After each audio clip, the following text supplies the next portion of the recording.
ये ले, तू भी थोड़ा रिलैक्स हो जा भाई। नहीं भाई, तुम लोग भी पियो। मुझे रिलैक्स होना होगा तो मैं कोई मोटिवेशनल बुक पढ़ लूँगा। अबे किताबी कीड़े, एक दिन तो मस्ती कर ले। मस्ती तो मैं कर रहा हूँ, और मुझे मस्ती करने के लिए ना ये सब दारू की ज़रूरत नहीं पड़ती, समझा? तुम सबने कुछ और देखा सुना? सर कल रात को तो हम लोग जल्दी ही सो गए थे। सुबह जय की 7 बजे चिल्लाने की आवाज़ सुनी तो उठे और देखा तो तुम दोनों कहाँ थे? सर हम लोग रात को अपने रूम में ही थे, और सर हम लोग भी जल्दी सो गए थे। सच बोल रहे हो? हो सर।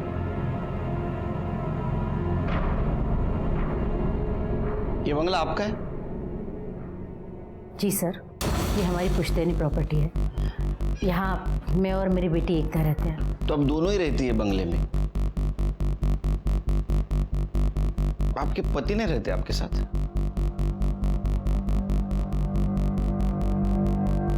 नहीं सर, हम लोग 5 साल से अलग रहते हैं। हमारा डिवोर्स केस फाइल हो चुका है और अभी तक फाइनल नहीं हुआ। इस बंगले में आप कोचिंग भी लेती है, पीजी भी रखे है, फाइनेंशियल प्रॉब्लम है आपको? नहीं सर, एक तो टीचर है और पढ़ाई के साथ साथ वो सोशल वर्क भी करना चाहती है। इसीलिए हमने सोचा क्यों ना बाहर गांव से आने वाले ज़रूरतमंद बच्चों के लिए रहना, खाना और ट्यूशन की सस्ते में व्यवस्था की जाए। रवि उन्हीं बच्चों में से एक था। गरीब घर से था लेकिन बहुत इंटेलिजेंट था। जय ने बताया आज कुछ टेस्ट लेने वाले थे आप। उसने कहा कि कल एकता मैम टेस्ट ले रही है। जी, टेस्ट? हाँ, जिसकी वजह से रवि प्रेशर में था। नहीं सर, मैं तो कोई टेस्ट नहीं लेने वाली थी। अच्छा, इसका मतलब रवि ने जय से झूठ बोला होगा। सर किसने किसको क्या बोला मुझे नहीं मालूम, पर मैं कोई टेस्ट नहीं लेने वाली थी।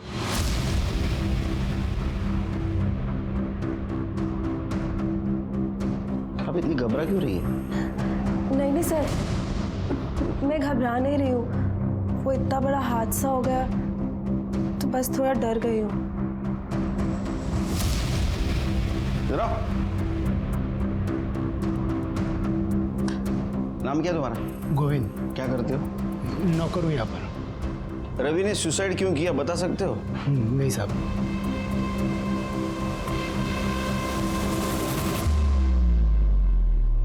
नमस्कार, मैं सीनियर इंस्पेक्टर सुनील केलकर। जब मेरी पोस्टिंग माटुंगा के पुलिस स्टेशन में थी, रवि का यह केस मेरे पास आया। ऊपर से आत्महत्या लगने वाला यह केस अपने आप में बहुत सारे संगीन राज छुपाए बैठा था, जिसे देखकर मैं हैरान हो गया। चिरके, मुझे सब लोग तो नॉर्मल लगे, सिवाय उसका रूममेट जय, निखिल और देवेश। वो काफी घबराए हुए लगे। क्या वजह हो सकती है उनकी घबराने की? एक काम करो, उनका मोबाइल डाटा चेक करो, पता चलेगा। ठीक है सर। वैसे सर वो रवि के फ़ोन को चेक किया है, लेकिन उसके फ़ोन में कुछ मिला नहीं है सर। और सर सबसे अजीब बात, उसके फ़ोन में ना तो कोई फ़ोटो है, ना कोई वीडियो, ना कोई टेक्स्ट मैसेज। फ़ोन पूरी तरह से खाली है उसका। पूरी तरह से खाली है? मतलब हमारे काम की कोई चीज़ हो सकती है। आत्महत्या की वजह? एक काम करो, उसका मोबाइल डाटा रिकवर करो। ठीक है सर, रवीचे आई वडील आलेत।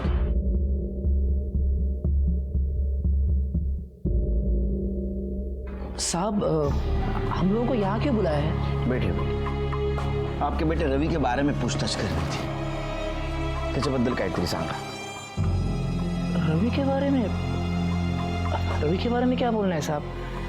रवि हमारा इकलौता बेटा है साहब। हम दोनों कुछ पढ़े नहीं, पर उसको पढ़ने का बड़ा शौक है। हाँ साहब, हम गरीब लोग हैं, उसकी आगे की पढ़ाई कैसे करते ना हम लोग, तो हम लोग ने कर्जा निकाला।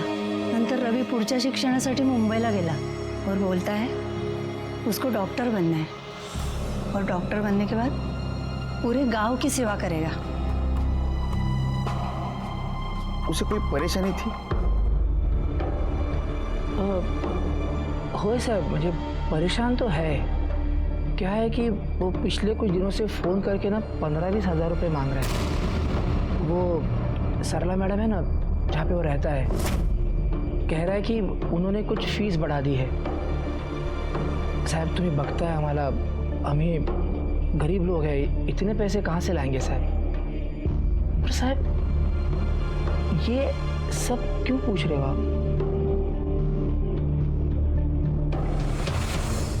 आपके बेटे रवि ने आत्महत्या की है। उसकी वजह जाननी है हमें। अरे देवा,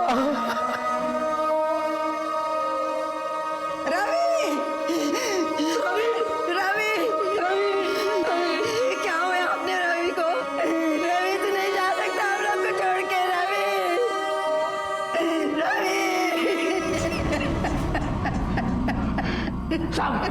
साहब मेरा बेटा मरा नहीं है, वो खुद को मार नहीं सकता साहब। ये वो क्लास में जाता था ना मैडम के पास, वहाँ कुछ गड़बड़ हुआ है, उसके साथ कुछ गलत किया है साहब, उसको मारा गया है साहब। मेरा बेटा मर नहीं सकता साहब, नहीं मर सकता मेरा बेटा। देखिए, आप फीस का टेंशन मत लीजिए। आपका बेटा इंटेलिजेंट है, उसे स्कॉलरशिप ज़रूर मिल जाएगी। और हम हैं ही ना, उन जैसे लड़कों के लिए तो हमने इंस्टीट्यूट खोला है अपना। झूठ बोलो ये औरत, ये सबसे मीठी मीठी बातें करती है और सबसे पैसा ऐंठती है, फंसाती है ये। कैसी बातें कर रहे हैं आप? क्या बात कर रहा हूँ मैं? तूने मारा है मेरे बच्चे को, तूने मारा है। मैं तेरे को नहीं छोड़ूंगा, तूने मारा। क्या कर रहे हैं आप? तू हट, बीच में बता, तेरे ट्यूब में जाएगी। हट, तुम पीछे जाओ। तूने मारा मेरे बच्चे को, बोल। पैसे के लिए तूने मेरे बच्चे का खून किया ना, देख अभी ना मेरा खून भी तेरे सर पे आएगा, देख। कहाँ के लड़के में एक तो अपना बेटा आप उनको छोड़ के चला गया, और आप भी मुझे छोड़ के जाओगे तो मैं कैसे जीऊंगी? क्या किया आपने? हॉस्पिटल ले उन्हें, क्यों किया आपने? ले जाओ इन्हें हॉस्पिटल।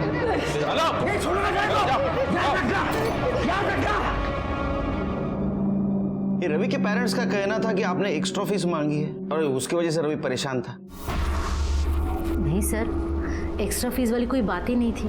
आप चाहिए तो बाकी बच्चों से बात कर सकते हैं। हो सकता है रवि ने अपने पेरेंट्स से फीस के नाम से कुछ एक्स्ट्रा पैसे मांगे हो, और इसीलिए शायद उन्हें लगता हो कि उसने फीस की वजह से आत्महत्या की।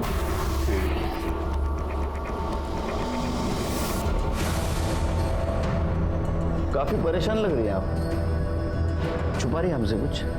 नहीं सर, मैं कुछ नहीं छुपा रही। वो बस जिस तरह से रवि के पापा ने माँ पर हमला किया उससे डर गई हूँ। वो तो रिएक्ट करेंगे, उनका इकलौता बेटा जो था रवि, नेचुरल है। लेकिन एक चीज मुझे नेचुरल और नॉर्मल नहीं लग रही। रवि ने जैसे कहा था टेस्ट है, मुझे पढ़ाई करनी है, इसलिए जब बाहर के रूम में आके बैठा था। आप कह रही टेस्ट नहीं थी। रवि के पेरेंट्स का कहना है आपने एक्स्ट्रा फीस मांगी थी, इसलिए रवि परेशान था। आपका कहना है मैंने एक्स्ट्रा फीस नहीं मांगी थी। सच क्या है? सच बताइए, ये तो अंदर करना पड़ेगा। पाटिल मैडम। सर आप ये कैसी बातें कर रहे हैं? हम कोचिंग के नाम से सोशल सर्विस करते हैं और आप हम ही पर इल्ज़ाम लगा रहे हैं। आप चाहिए तो बाकी बच्चों से पूछ लीजिए। गोविंद, बुलाओ सबको। जी क्या गोविंद? नमस्कार सर। कैसा है? ठीक है। बच्चों को बुला।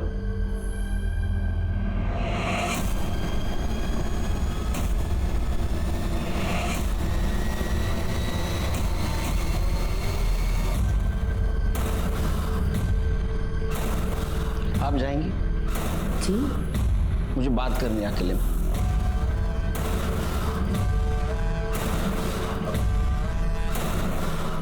टीचर ने एक्स्ट्रा फीस मांगी थी आपसे? अच्छा, एकता टीचर कैसी है?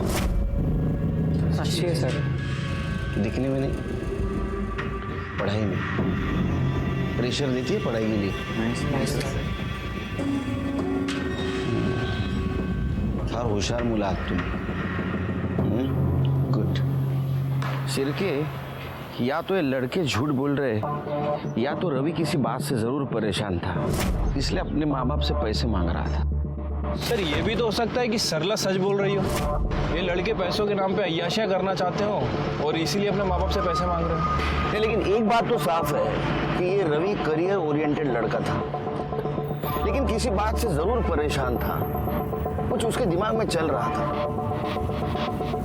एक काम करो शिरके, उसका मोबाइल डाटा रिकवर करवाओ। शायद हमें कुछ ऐसी चीज मिले जिससे पता चल सकता है कि इस बंगले में चल क्या रहा था। हाँ मैडम कह रहे, मैंने किया। कौन से मैडम की बात कर रहे हैं? सरला या एकता? पता नहीं सर, वीडियो के साथ जो मैसेज आया उसमें सिर्फ इतना लिखा है, I have the proof, you will pay. अब ये वीडियो तुम्हारे पेरेंट्स को दिखाऊंगी। कौन सा मोबाइल से आया वीडियो? सर ये एकता शाह के मोबाइल से आया। एकता शाह? शिर्के, अगर ये मैसेज एकता शाह के मोबाइल से आया है तो उस पर केस बनेगा, आत्महत्या के लिए उकसाने का। एकता टीचर्स ट्रेनिंग के लिए गई है। कब और कहाँ? कल सुबह भांडारकर इंस्टीट्यूट पुणे।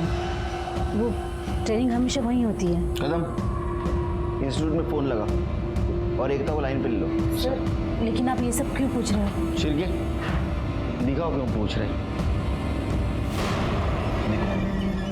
हाँ मैडम कह रहे मैंने किया।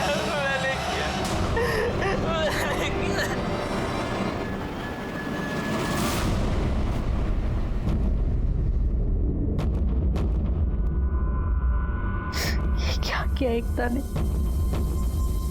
अच्छा, तो ये वीडियो भी एकता ने बनाया है। तो ये तो पता चला होगा आपको कि रवि किस मैडम के बारे में बात कर रहा है।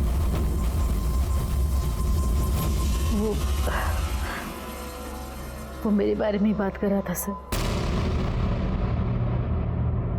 3 अप्रैल को जब एकता घर आई तो रवि, तुम माँ के रूम में क्या कर रहे थे? रवि, रवि, माँ, माँ, क्या हुआ माँ? बोलो ना माँ, क्या हुआ? माँ क्या हुआ? बोलो। रवि ने मेरा रेप किया है। रवि ने आपके साथ रेप किया था, पुलिस कंप्लेंट क्यों नहीं की आपने? क्या करते सर बता के? बदनामी तो हम दोनों की और हमारे इंस्टीट्यूट की होती ना सर। मुझे लगा था ये सब कुछ वहीं खत्म हो जाएगा। मुझे नहीं पता था कि एकता उसके कमरे में कब गई और कब कन्फेशन वीडियो किया। तूने मैडम का रेप किया है ना? मैडम कह रहे मैं नहीं किया।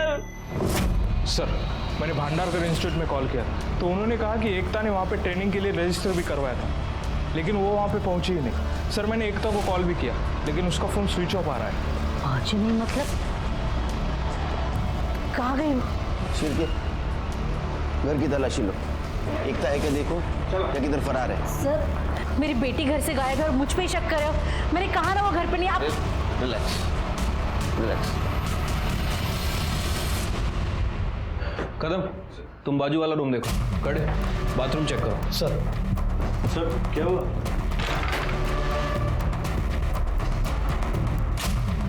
सर बाथरूम में कोई नहीं। सर उस रूम में भी कोई नहीं। तुम लोग इतना घबरा क्यों रहे हो? सर वो आप एकदम अचानक से आ गए तो। एकता कहाँ है? सर हमें कैसे पता होगा? नहीं पता हमें। चलो।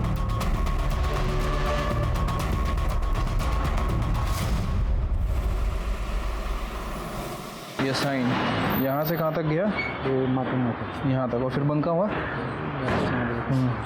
सर एकता के कॉल रिकॉर्ड्स देखें सर। उसके कॉल रिकॉर्ड्स के हिसाब से उसका फ़ोन माटुंगा से साइन बस स्टैंड की तरफ ट्रेवल कर रहा था सुबह 7 बजे। और सर सुबह 9 बजे उसका फ़ोन वहीं पे बंद हो गया और उसके बाद उसका फ़ोन ऑन नहीं हुआ सर। अच्छा, ये फाइल सर। एक काम करो शिर्के, इसके कॉल रिकॉर्ड्स निकलवाओ। ठीक है सर। वैसे सर उन तीनों लड़कों के भी कॉल रिकॉर्ड्स आ गए हैं और इस बारे में मैंने उनके पड़ोसियों से भी पूछताछ की है। वो तुकाराम भी सच कह रहा था सर। इन तीनों लड़कों ने अपने माँ बाप से 15 से 20 हज़ार रुपये मांगे थे फीस के लिए। और सर इन तीनों लड़कों के फ़ोन रिकॉर्ड्स में एक नंबर कॉमन है, ये। इस नंबर से इन्हें फ़ोन भी आते थे और मैसेज भी आते थे।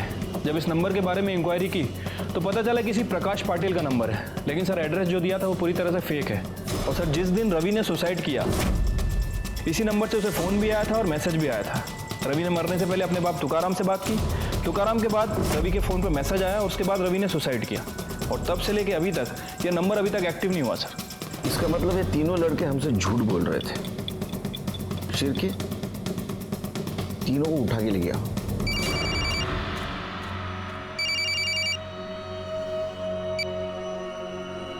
अरे दिवेश फटाफट रेडी हो जा, अरे पार्टी करने चल रहे अपन। देवेश पार्टी वेन्यू पे पहुंच चुका है, तू भी आजा। Matunga police station. हाँ 30 मिनट से ऊपर टाइम नहीं लेना, नहीं तो पार्टी रास्ते पे होगी, समझा?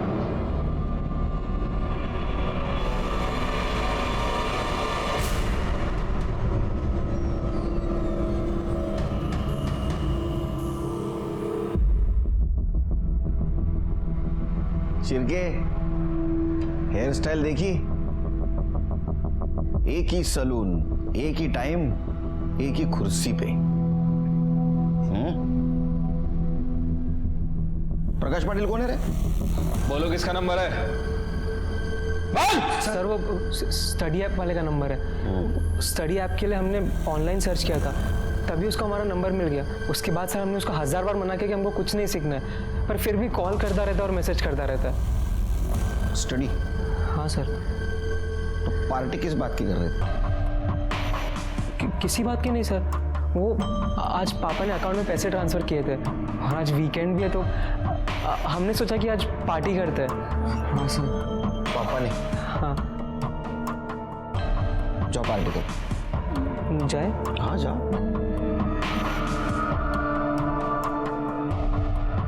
शिरकी चल इनके बैंक डिटेल्स निकालो। झूठ बोल रहे हैं हमसे, छिपा रहे कुछ तो भी।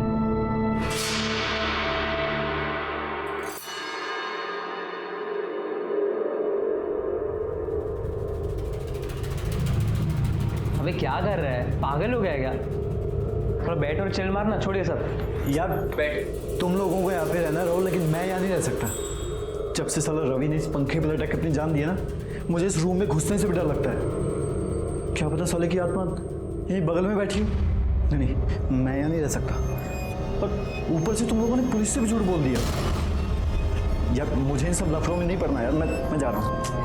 अरे सुन यार, पहले बैठ बैठ भाई, तू बैठ। सुन, तेरे भाई ने ना सब इंतजाम कर लिया, समझा? काम कर, बियर पकड़, बियर पी और ठंडा हो जाना, तू इतना टेंशन ले रहा है।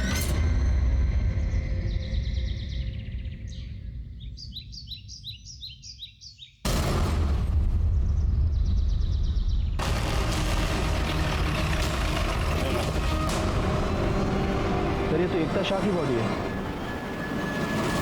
इसके कान में रिंग नहीं दिख रही है। पाटिल मैडम जरा बॉडी सर्व करा।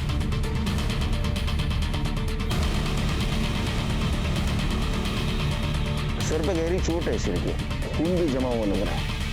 बॉडी पोस्टमार्टम को भेज दो और पूछताछ करो किसी ने यहाँ बॉडी को फेंकते हुए देखा है। और एक काम करो, इसके घर से यहाँ तक का सीसीटीवी फुटेज चेक करो, देखो कुछ क्लू मिलता है। वैसे शिर के ये सायंस से यहाँ क्या कर रही है?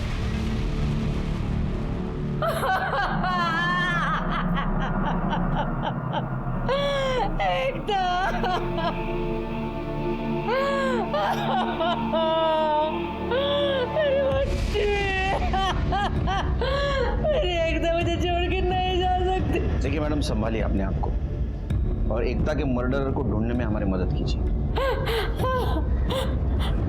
मेरी एकता तो पूना जाने वाली थी, वो वडाला कैसे पहुंच गई सर? पूना जाने वाली थी? पूना कैसे जाने वाली थी? बस से, ट्रेन से? सर एकता हमेशा सायन से बस पकड़ती थी पूना जाने के लिए। सरला, ये लोग क्या कह रहे हैं? एकता हमें छोड़ के चली गई, लेकिन ये कैसे हो सकता है? कुछ बोलो सरला। आप कौन? सर मैं एकता का फादर। सर एकता के कातिल को ढूंढ निकालिए सर, वो मेरा सब कुछ थी सर, उसके अलावा मेरा कोई नहीं। सरला के साथ तो सब खत्म हो चुका है, कब का। ये एकता ने रवि के कन्फेशन का वीडियो बनाया कि उसने सरला का रेप किया है और उसके बाद में रवि ने सुसाइड कर लिया और जिसने वीडियो बनाई उस एकता का भी मर्डर हो गया। बॉडी वडाला में मिली, इसका मतलब वो पूना नहीं गई, ये कंफर्म है। सिर्फ एक काम करो, एकता का पीएम रिपोर्ट आने के बाद उसका मर्डर लोकेशन और तुकाराम का लोकेशन मैच होता है कि देखो। क्या ऐसा तो नहीं तुकाराम ने बदले की भावना में एकता को मारा हो? ठीक है सर, 1 मिनट। हेलो, अच्छा कब की बात है? ठीक है सर, वो निखिल के बैंक अकाउंट के बारे में एक बात पता चली है सर। वो निखिल ने हमसे कहा था कि उसके फादर ने उसके अकाउंट में 75,000 ट्रांसफ़र किए हैं। वो आज पापा ने अकाउंट में पैसे ट्रांसफ़र किए थे। लेकिन सर वो ट्रांजेक्शन उसके फादर ने नहीं बल्कि एकता के फादर शाह ने किया था। हाँ सर, और उसके 1 दिन पहले एक बार और 75,000 रुपये ट्रांसफ़र किए गए और वो ट्रांजेक्शन भी शाह ने किया था।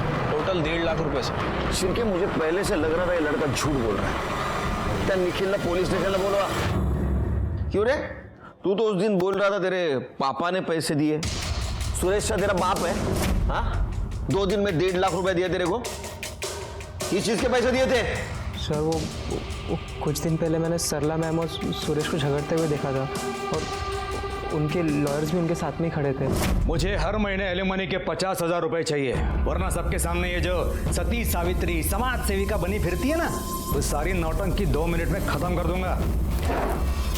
लालच में तुम्हारा दिमाग खराब हो गया है, इसलिए कुछ भी बकवास किए जा रहे हो। अरे मुझे तो अपने आप पे शर्म आती कि मैंने तुम्हारे जैसे आदमी के साथ शादी की। ये डायलॉग बाजी किसी और के सामने। मुझे मालूम है तू कितनी शरीफ है, बस एक सबूत चाहिए। नहीं कोर्ट में नंगा किया ना तो मैं भी सुरेश शाह नहीं। शाबाश बेटे, तूने मेरा काम आसान कर दिया। आपका काम तो सिर्फ तभी आसान होगा जब आप मुझे इस वीडियो के 2 लाख रुपए दोगे, वरना भूल जाओ। 2 लाख? मैं कहाँ से लाऊं 2 लाख? 50,000 दे सकता हूँ। अगर मुझे इसके 50,000 लेने होते ना तो मैं आपको वीडियो दिखाता ही नहीं। आप फोकट में टाइम वेस्ट कर दिया मेरा। Relax, take it easy. आपस में समझ लेते हैं ना। देखो 2 लाख नहीं, 1.5 लाख दूंगा। फिर सुरेश ने 2 दिन में मेरे अकाउंट में 1.5 लाख रुपए ट्रांसफ़र कर दिए और मैंने उसे वो वीडियो मेल कर दिया। क्या था वीडियो में?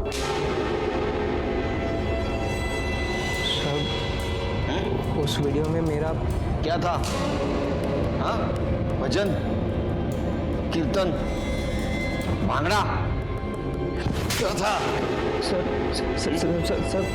वो मेरा और सरला मैम का वीडियो था। निखिल, पढ़ाई का बहुत प्रेशर होगा ना तुम पे। क्यों ना तुम्हारा प्रेशर थोड़ा हल्का कर दूं? आओ ना निखिल। मतलब सरला ने खुद उसके साथ सोने के लिए तुम्हें प्रोवोक किया? सर सिर्फ मुझे ही नहीं, जय, रवि और दिवेश को भी प्रोवोक किया सर। लेकिन बाद में उन लड़कों को छोड़ दिया उसने। शायद उन्हें वो लड़के पसंद नहीं आए। एकता को पता था उसकी माँ क्या करती है? मुझे नहीं लगता सर, क्योंकि सरला मैम ने हमको धमकी दी थी कि एकता मैम या फिर किसी और को कुछ भी पता चला, सरला मैम हम पे रेप केस का चार्ज लगा देगी। अच्छा, सुरेश शाह को तूने जो वीडियो दिया तूने खुद बनाया था? नहीं सर, ये वीडियो गोविंद ने रिकॉर्ड किया था। मुझे तो पता भी नहीं था कि ऐसा कुछ वीडियो बन रहा है ना मस्त वीडियो। हाँ, इतनी आसानी से। अब कितनी मेहनत किए हैं हम, मेहनत का फल तो मिलना चाहिए कि नहीं? ज्यादा नहीं, सिर्फ 15,000, वो भी 2 दिन। कोई जल्दी नहीं है, और अगर तुम नहीं देना चाहो ना तो कोई बात नहीं, ये वीडियो मैं तुम्हारे माता पिता को दे देता हूँ। देखते हैं वहाँ पर से कितना पैसा मिलेगा। सर गोविंद सिर्फ मुझे ही नहीं, हम सब लड़कों को ब्लैकमेल करता था। और जो आप प्रकाश पटेल का नंबर पूछ रहे थे ना सर, प्रकाश पटेल कौन है रे? स्टडी ऐप वाले का नंबर है, किसी ऐप बेचने वाले का नहीं था, इसी गोविंद का था। वो इसी नंबर से हमें ब्लैकमेल करता था सर, फ़ोन करके और मैसेज करके। सर गोविंद का कहना है कि वो ये सब कुछ सरला मैम के कहने पे करता है, और जितने भी पैसे उससे आएंगे वो सब पैसे सरला मैम के पास जाएंगे। तुम में से किसी ने गोविंद को पैसे दिए थे? हाँ सर, हम सब लोग फैमिली वालों से एक्स्ट्रा ट्यूशन फीस के नाम पे पैसे मंगाते थे। मतलब रवि को पैसे नहीं मिले और पैसों की वजह से उसने आत्महत्या कर ली। हो सकता है सर, क्योंकि उसके पापा बहुत गरीब है, एंड आई डोंट थिंक कि 15,000 देना उनके लिए पॉसिबल है। अच्छा, ये वीडियो के बाद तुम और बाकी लड़के सरला के पास फिर से गए थे?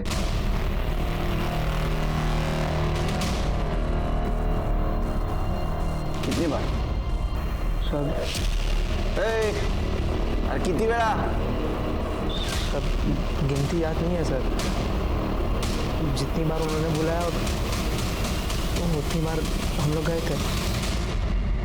मैंने उन लड़कों के साथ रिलेशनशिप बनाया क्योंकि वो अडल्ट थे। मैंने कोई क्राइम नहीं किया। नहीं, बिल्कुल ये आपने क्राइम नहीं किया, लेकिन गोविंद के साथ उनका वीडियो बनाकर पैसों के लिए उन्हें ब्लैकमेल किया, यह क्राइम किया। मैंने ऐसा कुछ नहीं किया सर। किसने बताया आपको? इसने बताया आपको? ये झूठ बोल रहा है सर। मैंने ऐसा कुछ भी नहीं किया। वीडियो बनाएगा मेरा, ब्लैकमेल करेगा मुझे। झूठ नहीं है साहब, सच कह रहा हूं मैं। इन्होंने कहा वीडियो बनाओ नहीं तो नौकरी से निकाल दूंगी। इन्होंने कहा था साहब, झूठ बोल रहा है। कहने पर किया साहब, इन्हीं के कहने पर किया। सर, प्रकाश पाटिल के नाम पर जो फोन लिया गया था वो इस गोविंद के कमरे में मिला है, और इस फोन में वो वीडियो, वो फोटो सब कुछ है, और वो मैसेजेस भी हैं जो उन 3 लड़कों को ब्लैकमेलिंग के लिए भेजे गए थे। देखो बेटा गोविंद, ये शिरके है ना, मार मार के आधा बना देगा। उससे पहले पूरी सच कहानी सुना दे, समझा? तूने मैसेज भेजा था? हाँ साहब, मैंने भेजे थे। बता तूने उस रात रवि को क्या मैसेज भेजा था? यही कि अगर एक दिन में 20,000 का जुगाड़ नहीं किया ना, वो मैडम के साथ वाला वीडियो उसके माता पिता को दिखा दूंगा। शिरके, इसकी हड्डी पसली एक करो और इस पे चार्ज लगाओ, ब्लैकमेल और आत्महत्या के लिए मजबूर करने का। ले जाओ इसको। मुझे क्यों पकड़ रहे हो साहब? साहब, इनका मोबाइल था साहब, इनका मोबाइल था, इनके कहने पर मैंने मोबाइल उठाई दिया साहब। आपको पता है आपने क्या किया? देखिए सर, मैं गोविंद नहीं हूँ। मुझे भी लॉ के बारे में थोड़ा बहुत पता है, और वो जो चारों लड़के हैं ना, वो 18 साल के ऊपर के हैं। हमारे बीच में जो भी हुआ है हमारी मर्जी से हुआ है। मैंने किसी के साथ कोई जबरदस्ती नहीं की, मैंने कोई इल्लीगल काम नहीं किया। आपकी वजह से रवि की जान गई। आपकी बेटी आपको इनोसेंट समझती थी, और रवि से कन्फेशन के चक्कर में वो खुद कल्प्रिट बन गई, इसीलिए उसका मर्डर हुआ होगा। आपने दूसरों का नहीं, खुद का घर उजाड़ा है। आजकल सब पुलिस को लॉ सिखाते हैं।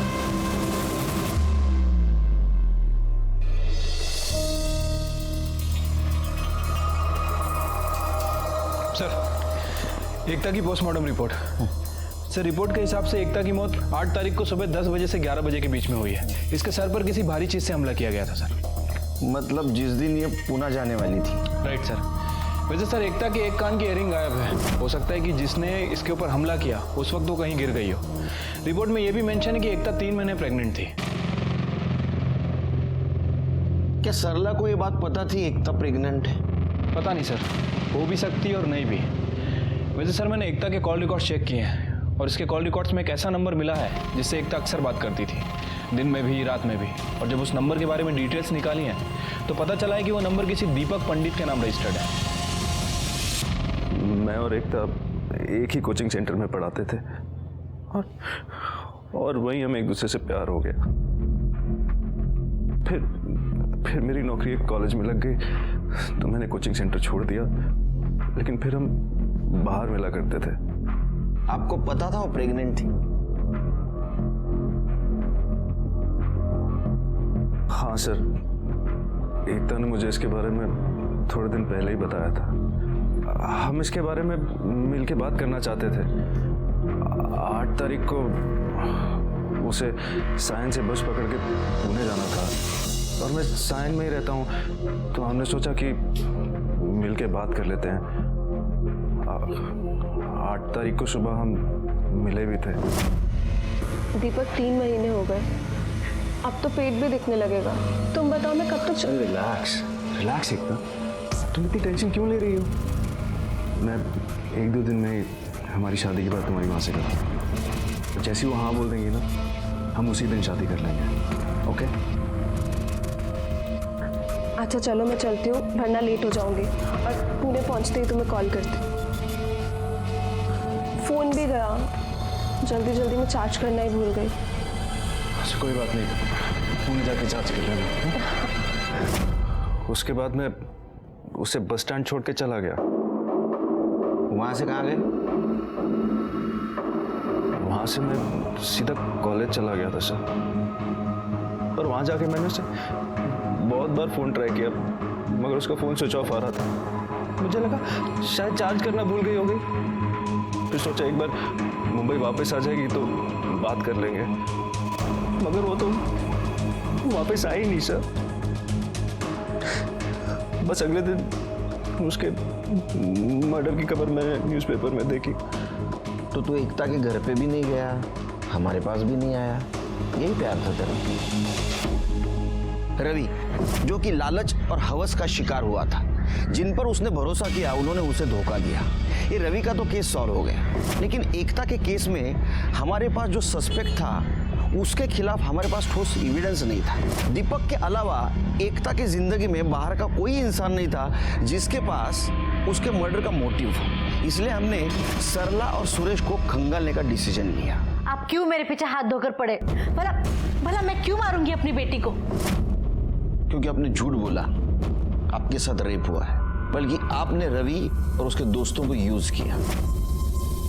हाँ करती थी, तो एकता को इसके बारे में कुछ भी पता नहीं था। उल्टा वो मेरे लिए अपने बाप से लड़ गई थी। मतलब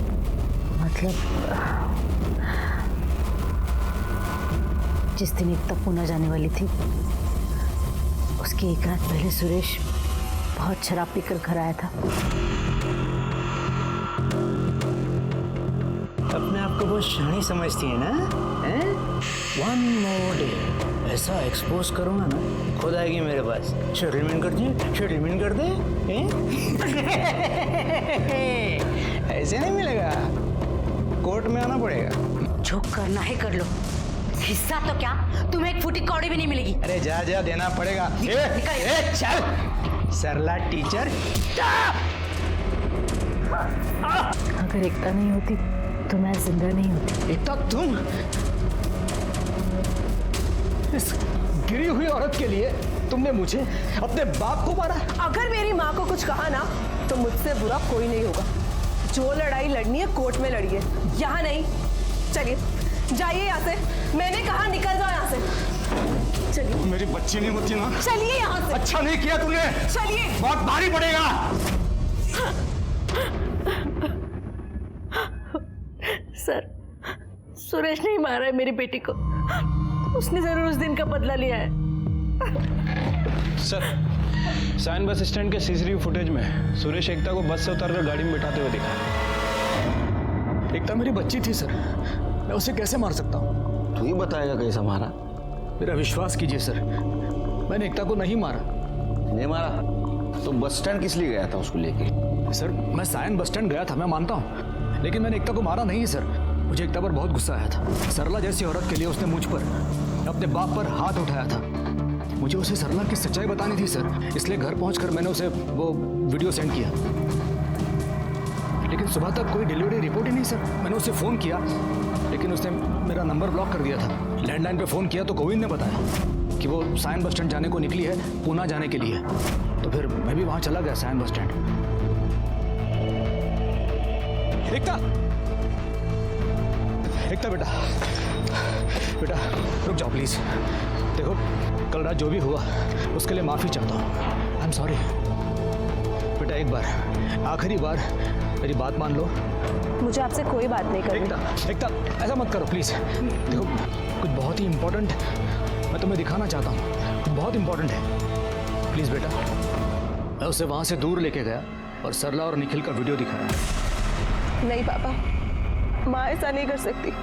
जरूर निखिल ने कुछ किया। निखिल ही नहीं, तुम्हारी माँ ने सबके साथ ऐसा किया है। रवि ने तुम्हारी माँ का रेप नहीं किया था, तुम्हारी माँ ने उसे फंसाया था अपने जाल में। फिर खुद बचने के लिए सारा इल्जाम उस बेचारे लड़के पे डाल दिया। वो रोते रोते अचानक गाड़ी के बाहर निकली और चली गई। फिर मैं भी वहाँ से चला गया सर। ये तुम्हारा विजन भी तो हो सकता है। उसको तुम बस स्टैंड लेके गए, फिर वहाँ से वडाले ले गए, उसको मार दिया और जंगल में फेंक दिया। नहीं सर, नहीं, ऐसा कुछ नहीं हुआ सर। सर, उसके जाने के बाद मैं भी चला गया ऑफिस जाने के लिए, नरीमन पॉइंट। सर, मेरी बच्ची थी वो, मेरी प्यारी बच्ची। मैं कैसे मार सकता हूँ उसे? मेरा विश्वास कीजिए सर। छिड़के सर, इसको अंदर लेके जाओ। सर, जब तक सच नहीं बोलेगा ना, पानी भी नहीं दूंगा सर। पानी दिखाना भी मत उसको प्लीज सर, बट प्लीज मेरा विश्वास कीजिए सर। सुरेश शाह को हमने हिरासत में लिया था, लेकिन कुछ फायदा नहीं हुआ, क्योंकि उसका मोबाइल लोकेशन ये दिखा रहा था कि वो 11:30 बजे सायन से लेके नरीमन पॉइंट तक ट्रैवल कर रहा है, और उसके ऑफिस के सीसीटीवी कैमरे में भी वो दिख रहा था। और पीएम रिपोर्ट के हिसाब से एकता का मर्डर मॉर्निंग 10 से 11 के बीच में हुआ था। वडाला में मर्डर करके 15 मिनट के अंदर नरीमन पॉइंट पहुंचना मुश्किल है। एकता के इस मर्डर केस में हम डेड एंड तक पहुंचे थे, तभी एक बात मुझे सूझी। तो ये सरला के साथ जितने लोग भी कार्यक्रम करते थे, उन सब लोगों के तू वीडियो बनाता था, है ना? जी। तो ये 4 लड़कों के अलावा तूने और किसी का वीडियो बनाया था? बनाया। किसका? दीपक पंडित। दीपक पंडित? वो टीचर? तो तूने उसको ब्लैकमेल क्यों नहीं किया? किए थे सब, लेकिन वो लीडर निकला साहब, बोला जो करना है करो, एक पैसा नहीं दूंगा, और मुझे ही फंसाने की बात कह रहा था वो। कुछ लेने के देने ना पड़ जाए, इसलिए मैं भी सोचा जाने दो। अच्छा, सिरके, इसका मतलब है दीपक का अफेयर सिर्फ एकता के साथ नहीं, उसकी माँ सरला के साथ भी चल रहा था। स्वतःला सियाना समझता हूँ, माँ के साथ, बेटी के साथ। तो मैं मान रहा हूँ ना। जब मैं उसका ट्यूशन देने जाता था तो मेरा सरला के साथ रिलेशन था। तो ट्यूशन बंद हो गई, तेरा ये सब कुछ बंद हो गया, तो उसको मिला नहीं? मिला ना, लेकिन मेरा उसके साथ कोई अफेयर शफेयर का लफड़ा नहीं था। मैंने डिसाइड कर लिया था कि मुझे एकता से शादी करनी है। मैंने सोच लिया कि ये सब काम मैं छोड़ दूंगा। देखा सिरके, कितना जेंटलमैन आदमी है ये, ईमानदार। चल सुना, ईमानदारी की कहानी सुना। उस दिन एकता को बस में बिठाने के बाद मैं सरला से बात करने गया, मगर वो मेरी बात सुनते ही चिल्लाने लग गई। यहाँ मेरे साथ रिलेशनशिप रख रहे हो और वहाँ मेरी बेटी को प्रेग्नेंट कर दिया, और मुझे भनक तक नहीं पड़ने दी, और ऊपर से चाहते हो कि मैं तुम्हारी और एकता की शादी को परमिशन दूं? कतई नहीं।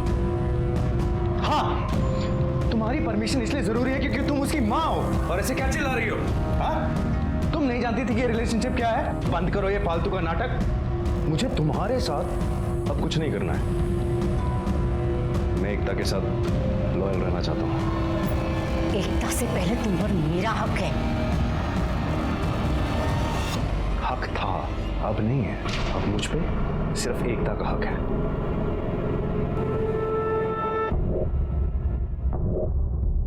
अच्छा, तो फिर एक आखिरी बार, फिर तुम्हें जहाँ जाना है वहां तुम चले जाओ। मैं जानता था कि सरला मुझे इतनी आसानी से नहीं छोड़ेगी। माँ, माँ,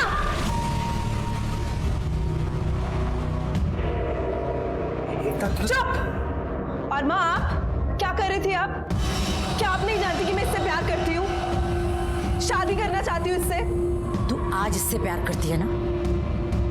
मैं इसके साथ रिलेशनशिप में तब से हूँ जब से तूने सोचा भी नहीं था। मतलब पापा बिल्कुल ठीक है, आप मेरे स्टूडेंट्स के साथ, स्टूडेंट्स तो छोड़िए, आपने मेरे बॉयफ्रेंड तक को नहीं छोड़ा। और तुमने जब मुझे प्रपोज किया था, तब से तुम मेरी माँ के साथ। एकता, प्लीज एक बार मेरी बात सुन लो। एकता, चले जाओ यहाँ से, और आइंदा मुझे अपनी शक्ल मत दिखाना। मैंने आज से पहले एकता को कभी इतने गुस्से में नहीं देखा था। मैंने उसका बहुत दिल दुखाया सर। मैं जानता था कि वो मुझे कभी माफ़ नहीं करेगी। फिर मैंने सोचा शायद टाइम के साथ साथ सब ठीक हो जाएगा, मगर मुझे वो मौका ही नहीं मिला। क्या प्रूफ है तू वहां से निकला था? हाँ, अरे ऐसा भी तो हो सकता है कि तेरे को एकता ने देख लिया उसके माँ के साथ, तुझे लगा अब अपनी बदनामी हो जाएगी, तूने एकता को मार दी। सर मेरे पास कोई प्रूफ नहीं है, लेकिन मैं एकता को मार नहीं सकता सर। मैं उससे बहुत प्यार के पंछी, बहुत होगी तेरी कहानी। पिछली बार भी यही सुनाया था, सब झूठ है। सच कहानी क्या है ना, लिख के रख, और तेरे कुछ सुना नहीं हो मुझे बुला, तब तक यह बैठने का। करणे, इधर बसवून ठेवायला। हो सर।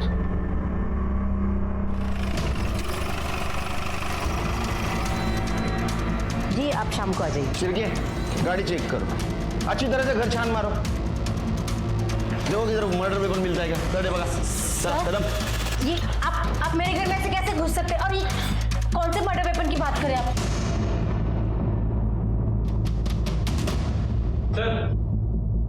ये देखिए, ये एकता का एयरिंग लग रहा है और गाड़ी की बैक सीट पे ब्लड स्पॉट्स भी हैं।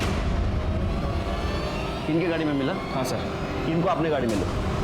चलो पटेल मैडम। सर मैंने कुछ नहीं किया सर, मैंने कुछ किया। अरे उस दिन दीपक के जाने के बाद मेरा और एकता का बहुत झगड़ा हुआ।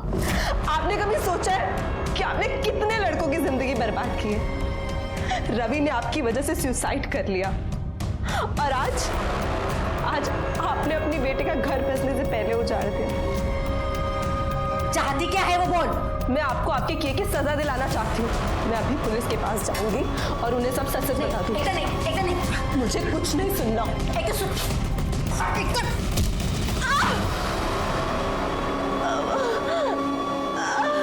उस दिन जब मुझे होश आया तो मैंने देखा कि एकता मर चुकी है।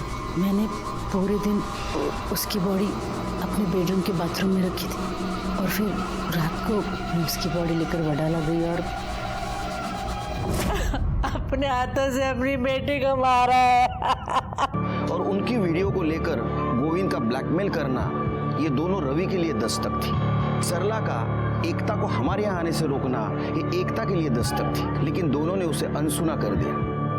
अगर वो उसे पहचान पाते तो शायद वो जिंदा रहते। लेकिन ये कहना बहुत आसान है कि अगर ऐसा होता तो, वैसा होता तो, लेकिन सच मानिए तो जिंदगी और मौत के बीच में सिर्फ एक दस्तक का फासला है। उसे पहचानना बहुत जरूरी है। इसी के साथ मैं सीनियर इंस्पेक्टर सुनील केलकर आप सबसे विदा लेता हूँ। फिर मिलेंगे अगले एपिसोड में। तब तक के लिए सतर्क रहिए, देखते रहिए क्राइम पेट्रोल दस्तक। मकसद बताना नहीं, बचाना है।